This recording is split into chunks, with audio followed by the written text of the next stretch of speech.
حضرت ابو ہریرہ رضی اللہ تعالیٰ عنہ جب بھی ہاتھ اٹھاتے تھے تو یہ دعا کرتے تھے، اللہم اغفر لابی ہریرہ ولأمی ولمن استغفر لہما، اے اللہ ابو ہریرہ کو بخش دے، حضرت ابو ہریرہ کی ماں کو بخش دے، اور قیامت تک جو ہم دونوں کے لیے بخشش کی دعا کرے اس کو بھی بخش دے۔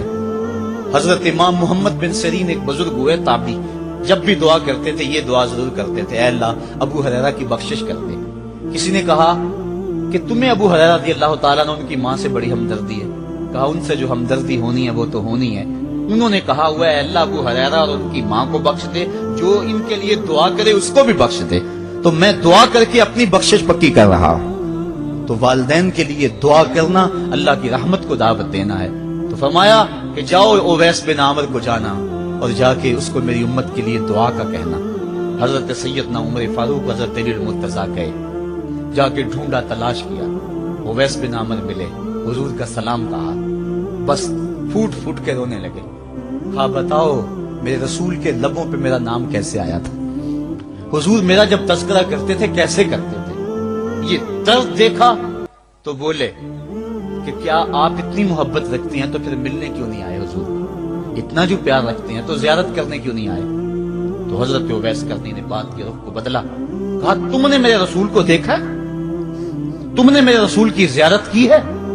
کہا ہاں ہم تو صبح و شام وہاں رہے ہیں۔ کہا پھر بتاؤ حضور کے یہ ابرو جڑے ہوئے تھے یا کھلے ہوئے تھے؟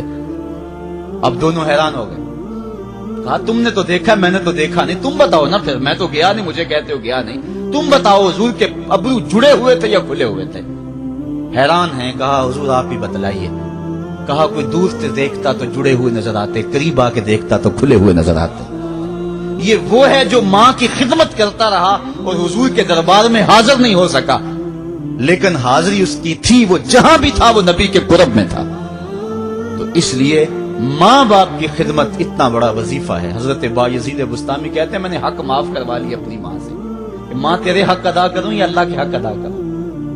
تو مجھے اپنے حق معاف کر دے، میں اللہ سے اپنے حق معاف کروا لیتا ہوں، اپنی اللہ کو راضی کر لیتا ہوں۔ جنگلوں میں گھومتے رہے، 12 سال بیت گئے، ایک دن دوبارہ آئے، بستام کی سمت سے گزرے، خیال آیا چلو ماں کو سلام کر جائیں۔ تہجد کا وقت تھا، رات کا وقت تھا، دروازے پہ کھڑے رہ گئے کہ میری ماں سوئی ہوگی، میں نے کبھی کوئی خدمت نہیں کی ماں کی، تو اب اٹھا کے تکلیف کیوں دوں؟ ساری رات کھڑے رہے۔ جب تہجد کا ماں وقت گزرا تو نالی سے پانی آیا، سمجھ گئے کہ میری ماں تہجد کے لیے اٹھی ہے، دروازے کے قریب ہو گئے۔ ماں نے ہاتھ اٹھا لیا، کہ اللہ میرا بیٹا بایزید تیری طلب میں نکلا ہوا ہے، میں نے اسے اپنے حق معاف کر دیے، تو اس کو اپنا وصال عطا کر دے۔ حضرت بایزید دروازہ کھٹکھٹانے لگے اور ماں کے قدموں میں لپٹ گئے اور رو کے کہنے لگے جس رب کو میں جنگلوں میں تلاش کرتا ہوں وہ تو رب میری ماں کے پاس ہے۔ تو ماں کی دعاؤں میں اللہ کی رضا ہے، ماں راضی ہو جائے تو سمجھ لو خدا راضی ہے۔